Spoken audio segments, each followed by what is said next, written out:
Teenage കുട്ടികളുള്ള വീട്ടിൽ പലപ്പോഴും അവർ പറഞ്ഞ് കേൾക്കുന്ന ഒരു വാക്കായിരിക്കും, നിങ്ങൾക്ക് എത്ര പറഞ്ഞാലും എന്നെ മനസ്സിലാകില്ല എന്നുള്ളത്. ഒരുപക്ഷെ ആസ് ടീനേജേഴ്സ് നമ്മളും ഇത് തന്നെ പറഞ്ഞിട്ടുണ്ട്. എന്തുകൊണ്ടാണെന്ന് അറിയാമോ?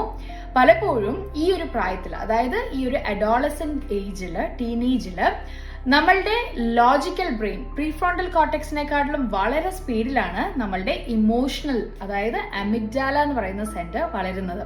അതുകൊണ്ട് തന്നെ പലപ്പോഴും അവർക്ക് എന്താണോ ഫീൽ ചെയ്യുന്നത് അത് അതുപോലെ എക്സ്പ്ലെയിൻ ചെയ്യാൻ പറ്റില്ല എന്നുള്ളതാണ് Harvard neuroscientist doctor Lawrence Steinberg പറഞ്ഞിരിക്കുന്നത്.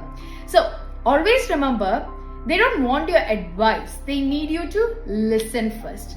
കേട്ടതിന് ശേഷം മാത്രം അവർക്ക് വേണ്ട രീതിയിലുള്ള, അതൊരു പക്ഷേ അഡ്വൈസ് ആയിട്ടാണെങ്കിൽ അഡ്വൈസ് ആയിട്ട്, അതല്ല എന്താണോ അവർ ചെയ്യേണ്ടത് ഒരു ഗുഡ് ആൻഡ് ബാഡ് നമുക്ക് പറഞ്ഞു കൊടുക്കാൻ സാധിക്കുകയാണെങ്കിൽ automatically the next time they'll come to you, they'll share what is worrying, as well as they will always want you to listen to their problem.